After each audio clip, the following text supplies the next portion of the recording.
বিরিয়ানির রেস্টুরেন্টের সামনে গাড়ির ভেতরে থাকা অবস্থাতেই চালানো হলো গুলি।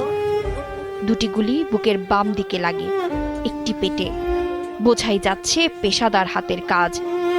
স্পট ডেট মমতা ব্যানার্জিকে হারানো শুভেন্দু অধিকারীর ব্যক্তিগত সহকারী। গত 6 মে রাতের ঘটনা এটি।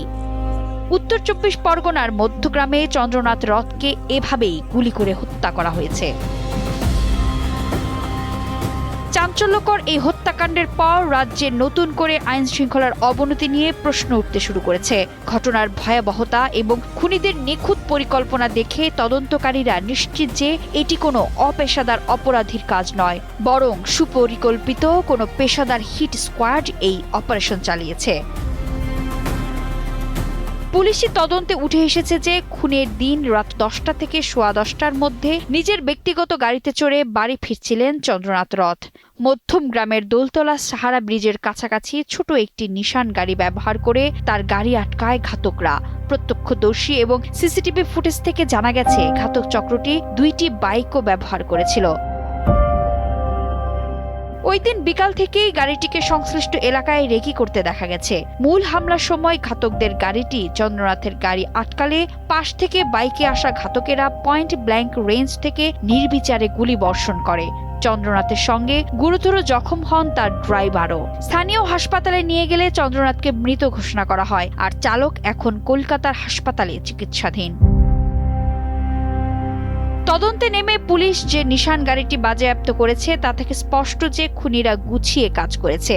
গাড়ির নম্বর প্লেটটি ছিল ভুয়া।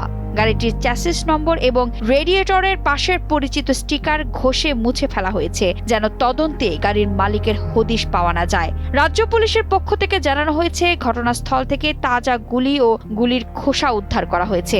বর্তমানে সিআইডি এই তদন্তের দায়িত্ব নিয়েছে এবং ফরেনসিক দল ঘটনাস্থল থেকে প্রয়োজনীয় নমুনা সংগ্রহ করেছে।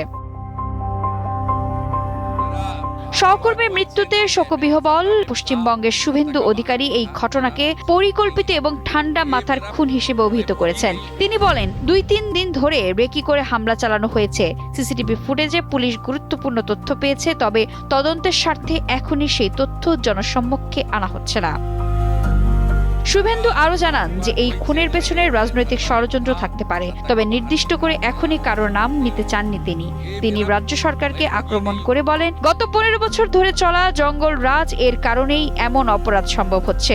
বিজেপির কেন্দ্রীয় নেতৃত্ব, বিশেষ করে সুকান্ত মজুমদার এবং নবনির্বাচিত বিধায়করা নিহতের পরিবারের পাশে দাঁড়িয়েছেন এবং অপরাধীদের দ্রুত গ্রেফতারের দাবি জানিয়েছেন।